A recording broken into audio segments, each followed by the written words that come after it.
നമസ്കാരം. അങ്ങനെ big boss Malayalam 6 officially സ്റ്റാർട്ടായി. അങ്ങനെ നമ്മളും ബിഗ് ബോസ് മലയാളം 6ൻ്റെ കൂടെ റിവ്യൂ സ്റ്റാർട്ട് ചെയ്യാണ്. എൻ്റെ ഫസ്റ്റ് വീഡിയോ ആണിത്. അപ്പോൾ നമുക്ക് ഒരുമിച്ച് ഇനി ഇവിടുന്ന് അങ്ങോട്ട് 100+ ഡേയ്സ് എന്ന് പ്രതീക്ഷിക്കുന്നു. ബിഗ് ബോസ് റിലേറ്റഡ് ആയിട്ടുള്ള കോണ്ടന്റ് ആണ് ഇനി ഈ ചാനലിൽ കൂടുതൽ വരുന്നത്. ഒപ്പം ഞാൻ പറഞ്ഞ പോലെ സോഷ്യലി റിലവൻ്റ് ആയിട്ടുള്ള ഇഷ്യൂസും നമ്മൾ ടേക്കപ്പ് ചെയ്യും. പക്ഷേ മോസ്റ്റ്ലി ഞാൻ ഫോക്കസ് ചെയ്യുന്നത് ബിഗ് ബോസ് റിലേറ്റഡ് കോണ്ടന്റ് ആണ്. ഓക്കെ, അപ്പോൾ ഇന്നത്തെ എപ്പിസോഡ് ഫസ്റ്റ് തിങ് വീട് കണ്ടു. അതിന് മുന്നൊരു കാര്യം പറയട്ടെ. ലാലേട്ടൻ വെരി ഹാൻസം, അടിപൊളി, ഒരുപാട് പ്രായം കുറഞ്ഞ നല്ല ചുള്ളനായിട്ട് അടിപൊളിയായിട്ടുണ്ട്.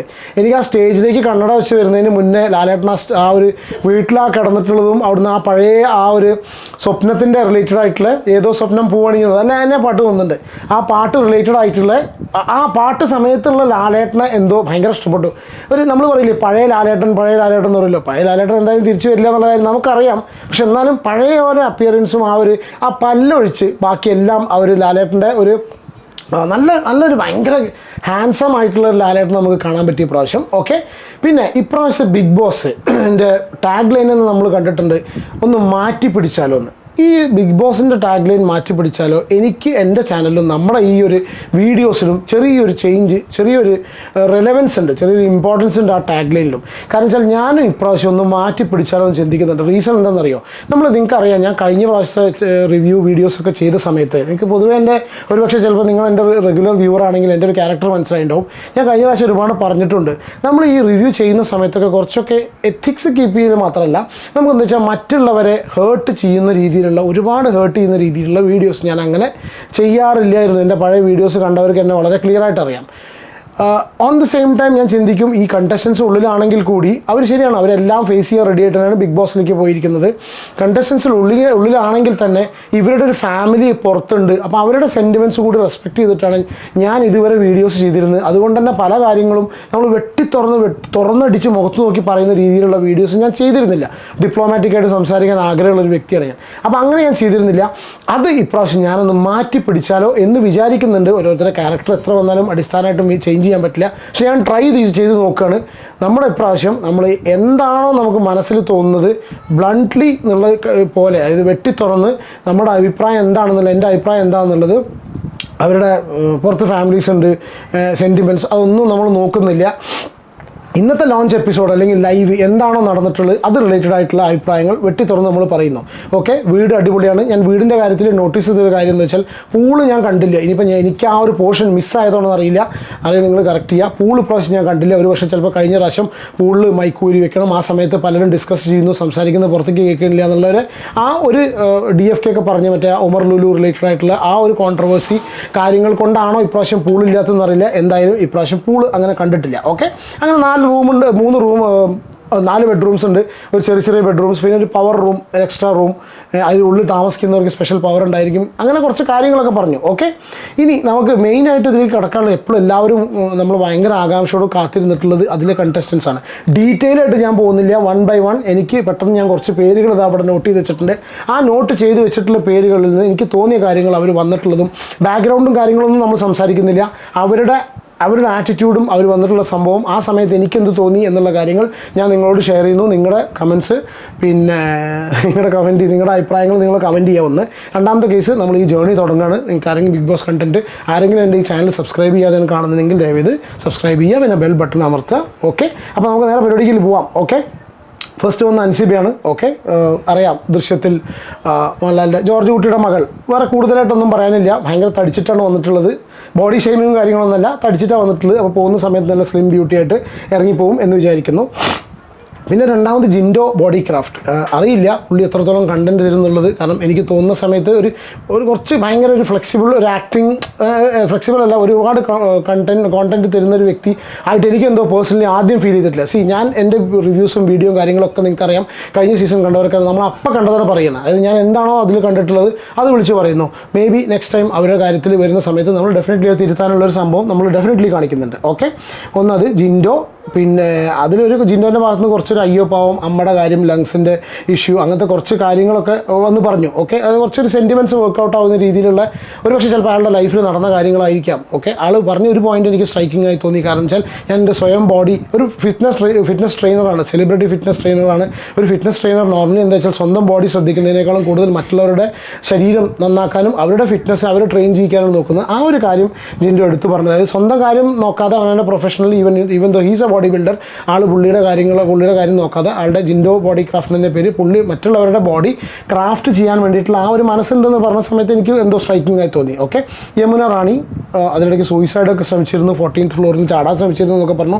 വാട്ട് എവർ, നമുക്കറിയില്ല ഇവരുടെയൊക്കെ സ്റ്റോറിയും കാര്യങ്ങളും. ഇതിന് മുന്നേ നമ്മൾ വന്നിട്ടുള്ള പല ട്വിങ്കിൾ ബാല് ഇങ്ങനത്തെ പല ആൾക്കാർ, പിന്നെ നമ്മുടെ കഴിഞ്ഞ പ്രാവശ്യം ഏറ്റവും ഫേമസ് വുഷു ചാമ്പ്യൻ, ഇവരുടെയൊക്കെ പല ഡയലോഗ്സ് നമ്മൾ കേട്ടതാണ്. അതുകൊണ്ട് നമുക്ക് എന്തൊക്കെയാണ് അവരുടെ ലൈഫിൽ നടന്നുള്ള കാര്യങ്ങളൊന്നും അറിയില്ല. സ്റ്റോറിയും കാര്യങ്ങളൊക്കെ ഡീറ്റെയിൽ ആയിട്ട് പറയുന്ന സമയത്ത് നമുക്കത് കണ്ട് വിലയിരുത്താം, നമുക്ക് അതിനെക്കുറിച്ച് ഡിസ്കസ് ചെയ്യാം. ഓക്കെ, എൻ്റെ സ്പീഡ് കൂടുതലാണെങ്കിൽ നിങ്ങൾ കമൻറ്റ് ചെയ്യണം കേട്ടോ. ഞാൻ മാക്സിമം സ്പീഡ് കൂട്ടാൻ ശ്രമിക്കുകയാണ്, കാരണം ലാഗ് വരണ്ട എന്ന് വിചാരിച്ചിട്ട്. അപ്പോൾ എന്തെങ്കിലും രീതിയിൽ സ്പീഡ് കൂടുതലാണെന്നെങ്കിൽ ദയവേത് നിങ്ങൾ കമൻറ്റിൽ പറയാം. ഓക്കെ, എനിക്ക് ഫസ്റ്റ് ഫീൽ ചെയ്തത് എന്താ വെച്ചാൽ ഈ കോസ്റ്റ്യൂംസ് എന്താ പറയുക, പല ആൾക്കാരുടെയും കോസ്റ്റ്യൂംസ് എനിക്ക് അത്രയും ഇഷ്ടപ്പെട്ടില്ല. പ്രത്യേകിച്ച് ആ കോമനേഴ്സിൻ്റെ കോസ്റ്റ്യൂം, ഞാൻ അതിലേക്ക് വരാം. അത് ആരാ കൊടുക്കുന്നതെങ്കിൽ ബിഗ് ബോസിനെ കൊടുക്കുന്നു തോന്നുന്നുണ്ട്. എനിക്ക് കുറച്ച് ചില ആൾക്കാരുടെ കോസ്റ്റ്യൂംസ് കുറച്ച് ഓക്വേർഡായി തോന്നി. അതിൽ കുറച്ച് പേരുടെ മാത്രമേ എനിക്ക് നല്ലതായി തോന്നിയുള്ളൂ. ഓക്കെ, സക്സസ്ഫുൾ ലേഡി ആയിട്ട് പുള്ളി യമുന റാണി. ഓക്കെ,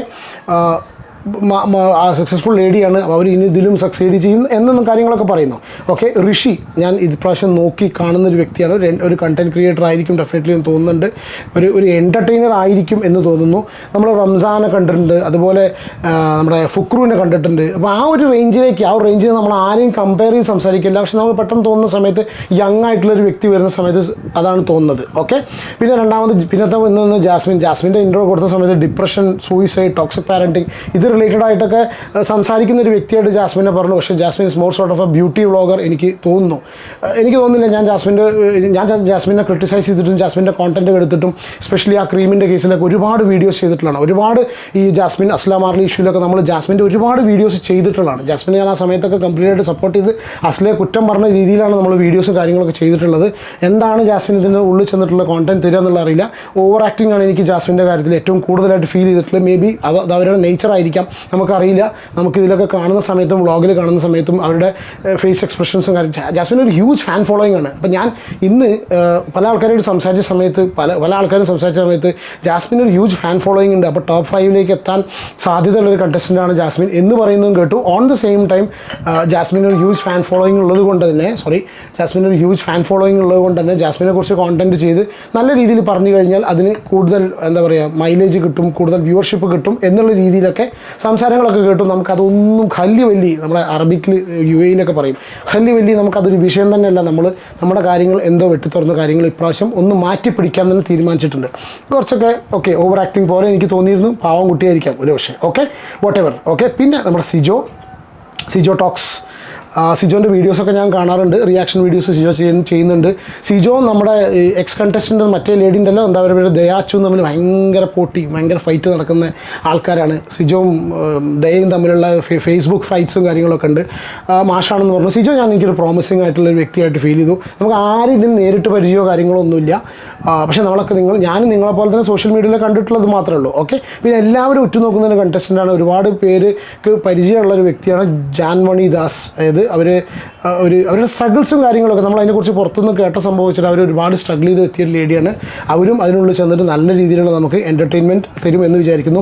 370 സെലിബ്രിറ്റീസിനായിട്ട് കണക്ഷനും മേക്കപ്പും കാര്യങ്ങളൊക്കെ ചെയ്തൊരു വ്യക്തിയാണെന്ന് പറയുന്നത് അതൊക്കെ ഇതിൽ നോട്ട് ചെയ്തിട്ടുണ്ട്. പിന്നെ എന്നെ എക്സൈറ്റ് ചെയ്തെന്ന് വെച്ചാൽ ഞാൻ ഞെട്ടിപ്പോയൊരു സംഭവമാണ് Ratheesh Kumar.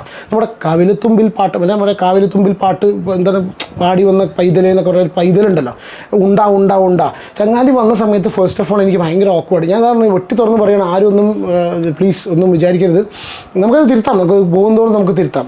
First impression is the best impression but not the last impression. ഒരിക്കലും നമുക്ക് അവസാനമല്ല. പുള്ളി വന്ന സമയത്ത് ഒരു എന്തോ ഒരു ഓവർ ആക്ടിങ് പുള്ളി തോന്നി.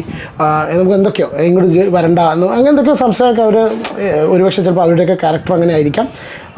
രതീഷ് വന്ന സമയത്ത് എന്തോ എനിക്ക് എന്ത് ബേസിലാണ് പുള്ളി സെലക്ട് ചെയ്തത് എനിക്കറിയില്ല.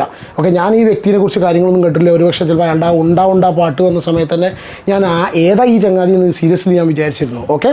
അപ്പോൾ ആൾ പക്ഷേ അതിനാണ് എന്താ പറയുക ഈ ഹൗസിനുള്ളിൽ കയറിയ സമയത്ത് ഇയാൾ പാട്ടും കാര്യങ്ങളൊക്കെ പാടിയപ്പോൾ കുറേ നേരമായിട്ട് ആൾ സ്ക്രീൻ സ്പേസ് എടുക്കുന്ന പോലെ തോന്നി. ഒരുപക്ഷെ ചിലപ്പോൾ അതിനാണ് ബെസ്റ്റ് ആയിരിക്കാം. ഓക്കെ, പക്ഷേ സ്ക്രീൻ സ്പേസ് മാത്രം എടുത്തിട്ട് കാര്യമില്ല, എൻ്റർടൈൻമെൻ്റ് ആയിട്ട് തോന്നണം. എനിക്ക് കുറച്ചൊരു ഇറിറ്റേഷൻ ഫീൽ ചെയ്തു അയാൾ ഈ കുറേ നേരം പാട്ടും കാര്യങ്ങളൊക്കെ ഉണ്ടാവും, ആ ഉണ്ടേനെ പാട്ട് പാടുക. പക്ഷേ ലാസ്റ്റ് അയാൾ ആ ഈ ഉണ്ടാ സ്റ്റെപ്പൊക്കെ കാണിച്ച സമയത്ത് ചെറുതായിട്ടൊരു ചിരി വന്നു. പക്ഷേ കൂടുതലും അയാളുടെ ആ ഉണ്ടൊക്കെ കുറച്ച് വെളിപ്പും വെളിപ്പായിട്ട് എനിക്ക് പേഴ്സണലി ഫീൽ ചെയ്തു. ഒന്നത്. പിന്നെ എന്താ വെച്ചാൽ ഫിനാലെ ഡ്രസ്സിൻ്റെ കാര്യം അയാൾ ഭയങ്കര കോൺഫിഡൻ്റ് ആയിട്ടാണ് സംസാരിച്ചത്. ഇത് നിങ്ങൾ ഈ ഒരു എപ്പിസോഡ് കണ്ടു എന്നുള്ള കണ്ടീഷനിലാണ് ഞാൻ പെട്ടെന്ന് കാര്യങ്ങൾ കൂടുതൽ പറയുന്നത്. ഓക്കെ, പിന്നെ BB6 6-ാം നമ്പറാണെന്നൊക്കെ പുള്ളി പറയുന്നുണ്ട്. ഓക്കെ, ഈ ഭയങ്കര ഹൈപ്പും പരിപാടിയും കാര്യങ്ങളായിട്ട് വന്നവർ കുറച്ച് കഴിഞ്ഞ സമയത്ത് ഒന്നും ആവാത്ത സിറ്റുവേഷൻ നമ്മൾ കണ്ടതാണ്. കാരണം അൺസർട്ടനിറ്റിയുടെ ഒരു കൂടാരാണ് ബിഗ് ബോസ്. ഓക്കെ, അതൊക്കെ പോട്ടെ. അപ്പോൾ ആദ്യം പുള്ളി എനിക്കൊരു കോന്തനായിട്ട് തോന്നി. സീരിയസ്ലി നമ്മളത് ഇവിടെ പറയും മലപ്പുറം ഭാഷ പറയുന്നത്. പക്ഷേ പിന്നീട് ഉള്ളിൽ ചെന്ന സമയത്ത് ഒരു പക്ഷേ പുള്ളി സംസാരിക്കുന്ന സമയത്ത് കണ്ടൻറ്റ് ഡെലിവറി ചെയ്യാനുള്ള പ്രാപ്തിയുള്ളൊരു വ്യക്തി പിന്നെ ആണെന്ന് വിചാരിക്കുന്നു. ഫസ്റ്റ് പിന്നെ ശ്രീരേഖ അത് കേട്ടപ്പോൾ എനിക്ക് പെട്ടെന്ന് കേട്ടു ആരാണ് ഈ ശ്രീരേഖ. പിന്നെയാണ് എനിക്ക് മനസ്സിലായത് അവർ ഭയങ്കര എന്താ പറയുക. അപ്പോൾ അവർ ആ മോഹൻലാലിൻ്റെ ലാലേട്ടൻ്റെ കൂടെയുള്ള ആ നോട്ടവും കാര്യങ്ങളൊക്കെ കാണുന്ന സമയത്ത് എനിക്കൊന്ന് എനിക്കെന്തോ ഒരു ഓക്വേർഡായിട്ട് ഫീൽ ചെയ്തു ആദ്യമൊക്കെ. അവരുടെ നോട്ടവും കാര്യങ്ങളൊക്കെ ലാലേട്ടനെ നോക്കുന്നതും എന്തോ അവരുടെ ഒരുപക്ഷെ ചിലപ്പോൾ അവരുടെ ഡാൻസറാണ്, അവരുടെ ആക്ട്രസ്സാണ്, സ്റ്റേറ്റ് അവാർഡ് ജേതാവാണ്. അപ്പോൾ ഒരുപക്ഷെ ചിലപ്പോൾ അവരുടെ മാനറിസവും കാര്യങ്ങളും അങ്ങനെ ആയിരിക്കാം. എന്തോ അങ്ങനെയൊക്കെ ഉണ്ടായി. പിന്നെ എനിക്ക് ഇഷ്ടപ്പെട്ട എനിക്ക് ആദ്യം തന്നെ ഞെട്ടിപ്പോയ സംഭവം ഡുവൽ പേഴ്സണാലിറ്റി ഉള്ളൊരു വ്യക്തി ഇതിലേക്ക് വരുന്നു, റോക്കി അസി. ഓക്കെ, അതായത് ബിഗ് ബോസ് 6 എന്ന് പറഞ്ഞാൽ റോക്കിക്ക് മുന്നേ റോക്കിക്ക് പിൻപൊന്ന് അറിയപ്പെടുന്നൊക്കെ പറഞ്ഞിട്ട് മാസ് ഡയലോഗ്സ് ഒക്കെ വെച്ചു. പക്ഷേ I think this guy seems to be a interesting personality. എനിക്ക് റോക്കി അസിയെ ഫീൽ ചെയ്തു. സ്പെഷ്യലി അയാളുടെ ഫാമിലി കാണിച്ച സമയത്ത് I was quite happy. Okay, എനിക്കൊരു മോനുണ്ട്. അപ്പോൾ ഇയാൾ മോനെ കാണിക്കുന്നു. അയാളുടെ കാര്യങ്ങളൊക്കെ പറഞ്ഞു. അയാളുടെ കണ്ണാടിയുള്ള റൂമും വീടും കാര്യങ്ങളൊക്കെ സംഭവങ്ങൾ പറഞ്ഞു. അയാളുടെ റൂമിൻ്റെ ചുമരുകളില്ല എന്ന് പറഞ്ഞു. അപ്പോൾ കുറച്ചൊരു ഇൻട്രസ്റ്റിംഗ് ക്യാരക്ടറായിട്ട് പുള്ളി ഫീൽ ചെയ്യുന്നു. പുള്ളി റോക്കി ഇസ് എ നോട്ടി ഗായ്. പിന്നെ അസി എന്ന് പറഞ്ഞ ഒരു പാവം പിടിച്ച മനുഷ്യൻ. അപ്പോൾ ഒരു ഡ്യുവൽ പേഴ്സണാലിറ്റി ഉള്ളൊരു വ്യക്തിയാണ്. അപ്പോൾ ലാലേട്ടൻ തന്നെ ചോദിക്കുന്നുണ്ട് ഞാൻ റോക്കി എന്ന് വിളിക്കണം അസി എന്ന് വിളിക്കണം. ഞാൻ നല്ല രീതിയിൽ പെരുമാറുകയാണെന്നുണ്ടെങ്കിൽ ലാലേട്ടൻ അസി എന്ന് വിളിച്ചോളൂ. ഞാൻ ഒരു നോട്ടി ആ രീതിയിലാണെന്നുണ്ടെങ്കിൽ ഒരു വില്ലൻ ടൈപ്പ് ആണെങ്കിൽ പക്ഷേ അതായിരിക്കും ഉദ്ദേശിച്ചത്.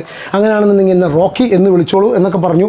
അത് ഭയങ്കര രസമാണ്. പിന്നെ മോനെ കാണിച്ചപ്പോൾ എനിക്കെന്തോ പ്രത്യേകിച്ച് ആളുടെ ഫാമിലിയും കാര്യങ്ങളൊക്കെ കണ്ട സമയത്ത് തോന്നി ആളുടെ മോനൊരു സ്റ്റേറ്റ് മാർഷൽ ആർട്സ് ചാമ്പ്യനാന്നൊക്കെ പറഞ്ഞു. ഓക്കെ, പേടിയില്ല എന്നുള്ളൊരു അച്ചമില്ല എന്ന് പറഞ്ഞിട്ടുള്ള അച്ചമില്ല എന്ന് പറഞ്ഞിട്ടൊരു പാട്ടൊക്കെ പാടി. അപ്പോൾ ഭയമില്ലാത്തൊരു വ്യക്തിയാണ്. I think is a daring guy എന്ന് തോന്നുന്നു. ഷെഫാണ്. പിന്നെ എല്ലാത്തിനും ബിഗ് ഡ്രീംസാണ്.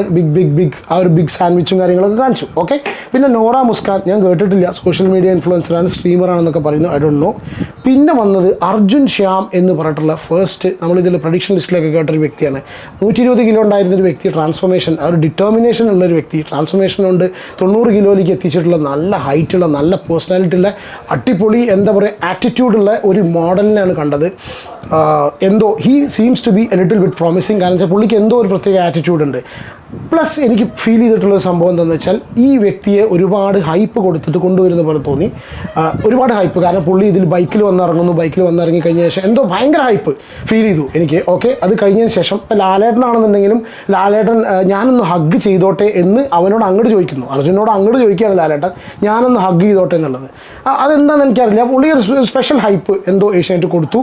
പുള്ളിയുടെ ഒരു പക്ഷേ ചിലപ്പോൾ ആറ്റിറ്റ്യൂഡ് ഉള്ളത് കൊണ്ടായിരിക്കാം. ഓക്കെ, എന്തോ എനിക്ക് ഇഷ്ടപ്പെട്ടു. എനിക്ക് ഇഷ്ടപ്പെട്ടു. പിന്നെ ആ വീട്ടിൻ്റെ ഉള്ളിലേക്ക് വന്ന സമയത്താണെന്നുണ്ടെങ്കിൽ ഒരു പ്രത്യേക ആറ്റിറ്റ്യൂഡാണ്. പുള്ളി എല്ലാവരോടും സംസാരിക്കുന്നു, ഉള്ളിലേക്ക് പോകുന്നു, ആരോടും സംസാരിക്കുന്നില്ല. ലേഡീസ് എല്ലാവരും കൂടി നിൽക്കുന്നു. ഈ ചങ്ങാതി ഒന്നും ലേഡീസിനോട് സംസാരിക്കുന്നില്ല. പുള്ളി ആറ്റിറ്റ്യൂഡ് ഇട്ട് അങ്ങോട്ട് പോകുന്നു. അപ്പോൾ പുള്ളി ഒരു പ്രത്യേക ആറ്റിറ്റ്യൂഡാണ്. I don't know. ആക്ടിങ് ആണെന്നുണ്ടെങ്കിൽ മറ്റുള്ള പറഞ്ഞാൽ എന്നാൽ അവന് അവാർഡ് കൊടുക്കണം എന്ന് പറഞ്ഞാൽ എന്താ സ്ഥിതി എന്നറിയില്ല. കുറച്ച് ദിവസം കഴിയുമ്പോൾ ബിഗ് ബോസ് ആണ്, നമുക്കറിയാം. അതൊക്കെ കുറച്ച് ദിവസം കഴിയുമ്പോഴേക്ക് ആരാ എന്താണെന്നുള്ളത് കൂടിപ്പോയ ഒരു 10 ദിവസം കൊണ്ട് വിവരം അറിയും. ഓക്കെ, പിന്നെ വേറെ എന്തോ ഒരു സംഭവം ഞാൻ ശ്രദ്ധിച്ചതെന്ന് വെച്ചാൽ അർജുൻ സംസാരിച്ചതിൻ്റെ കൂട്ടത്തിൽ അർജുൻ തന്നെ സംസാരിച്ച വന്നിട്ട് എന്തോ ഒരു വേർഡ് അവിടെ കട്ട് ചെയ്തു, ഒരു മ്യൂട്ട് ചെയ്തു. അതായത് എഡിറ്റിംഗ് കഴിഞ്ഞതിന് ശേഷമാണെന്ന് അറിയില്ല, എന്താ അറിയില്ല, എന്തോ ഒരു വേർഡോ സെൻറ്റൻസ് അവിടെ മ്യൂട്ട് ചെയ്തു. നിങ്ങൾ ശ്രദ്ധിച്ചോ എന്നുള്ള അറിയില്ല. ഞാനും ശ്രദ്ധിച്ചു, എനിക്ക് എന്താണെന്നുള്ള മനസ്സിലായില്ല. എന്തോ ഒരു സംഭവം ഉണ്ടായി. ഓക്കെ, പിന്നെ നമ്മുടെ ഈ ചങ്ങാതി എന്താ പറയുക, നമ്മുടെ ഭ്രമരത്തിലെ അയാളൊക്കെ സീരിയസ്ലി ഞാൻ ചിന്തിച്ചു ചങ്ങാതിനൊക്കെ എന്തിനാണ് കൊണ്ടുവന്നിരിക്കുന്നത്. I don't no, may be it's my mistake, നാളെ ഇയാൾ മാറുമായിരിക്കാം. എന്തിനാണ് ഈ ചങ്ങാതിനൊക്കെ കൊണ്ടുവന്ന് സീരിയസ്ലി ചിന്തിച്ചു പോയി. ആൾ അവിടെ ചെന്ന മിമിക്രി കാണിച്ചു, ഈ ബോളിവുഡ് ആക്ടേഴ്സിൻ്റെ മിമിക്രി കാണിച്ചു. സീരിയസ്ലി നാനാ പട്ടേക്കർ വെച്ച് ബാക്കി ആരുടെയും എനിക്കൊരു സംഭവമായിട്ട് തോന്നിയില്ല. ദയവേത് അതുപോലത്തെ കാര്യങ്ങളൊക്കെ എന്താ ഒരു അരോചകമായിട്ടും ബോറിംഗ് ആയിട്ട് എനിക്ക് ഭയങ്കരമായിട്ട് ഫീൽ ചെയ്തു. നമ്മൾ വലിയ ആളെന്നായിട്ടുള്ളത് ഇതിനുള്ള കഴിവൊന്നും നമുക്കില്ല. പക്ഷേ കണ്ട അഭിപ്രായം വെട്ടി തുറന്ന് പറയും, ഇന്ന് മാറ്റിപ്പിടിച്ചു എന്നുള്ള സംഭവം മാത്രം ഉള്ളത് കൊണ്ടാണ്. എൻ്റെ ഭാര്യ പറഞ്ഞൊരു ഡയലോഗ് ഞാൻ കേട്ടു, എന്താ വെച്ചാൽ if you don't win don't come back. നിങ്ങൾ ജയിച്ചില്ലെങ്കിൽ തിരിച്ചു വരണ്ട എന്നുള്ളത്. അറിയില്ല ഇനിയിപ്പോൾ അയാൾ തിരിച്ച് അങ്ങോട്ടാണോ പോകുന്നത്, 100 ദിവസം ഗപ്പും കൊണ്ടാണോ അവിടേക്ക് പോകുന്നത്, അത് അയാൾ ഇനി വീട്ടിൽ തന്നെ പോകുന്നില്ല എന്നുള്ളത് അറിയില്ല. ആ ഒരു ഡയലോഗ് എനിക്ക് ഭയങ്കര സ്ട്രൈക്കിംഗ് ആയി തോന്നി. പിന്നെ Saranya Anand, okay, serial actress. പിന്നെ വേറെ അപ്സര, അതുപോലെ കുറച്ച് പേരൊക്കെ വന്ന് ഞാൻ ഡീറ്റെയിൽ ലിസ്റ്റും കാര്യങ്ങളും ഇപ്പോൾ തന്നെ ഒരുപാട് 15 മിനിറ്റോളായി. പിന്നെ എന്താ വെച്ചാൽ നമ്മുടെ commoners, okay, commoners seems to be promising. കാരണം എന്താ വെച്ചാൽ കുറച്ച് സ്ട്രോങ് ആയി തോന്നുന്നുണ്ട്. കാരണം കഴിഞ്ഞ പ്രാവശ്യത്തെ പോലെയല്ല, കഴിഞ്ഞ പ്രാവശ്യം ഗോപിക വന്ന് എന്തൊക്കെയോ ചെയ്യണമെന്ന് തോന്നിപ്പോയി. നമ്മൾ ഇനീഷ്യലി ഗോപികനെ ഒരുപാട് സപ്പോർട്ട് ചെയ്തതാണ്. പക്ഷേ വീണ്ടും ആ ഒരു ചാപ്റ്റർ എടുക്കുന്നില്ല. പിന്നീട് അതൊരു ഇതായി സംഭവമായി പോയി. അത് എല്ലാവരും ഒരു കോമഡിയൊക്കെ ചിത്രീകരിച്ചു. പക്ഷേ കഴിഞ്ഞ സീസൺ അങ്ങനത്തെ ഒരു സീസൺ ആയിരുന്നു. Okay, what ever. ഇനി ഫൈനലി കോമണേഴ്സിൻ്റെ കാര്യം പറയുമ്പോൾ എനിക്ക് ഒന്നും കൂടി റസ്മിൻ ഭായ് പ്ലസ് അത് ഇവർ കോമ്പിനേഷനായിട്ട് വർക്ക് ചെയ്യുന്നു. ഇവർ തമ്മിലൊരു കളികളില്ല, ഇവർ രണ്ടുപേരും ഒരു കോമ്പിനേഷനായിട്ടാണ് വർക്ക് ചെയ്യുന്നതെങ്കിൽ റസ്മിൻ ഭായ് പ്ലസ് ഇവരുടെ എന്താ പറയുക Nishana is going to be a deadly combination എന്ന് എനിക്ക് എന്തോ പേഴ്സണലി ഒരു നോഷൻ, ഒരു ചിന്ത എൻ്റെ മനസ്സിലേക്ക് വരുന്നു.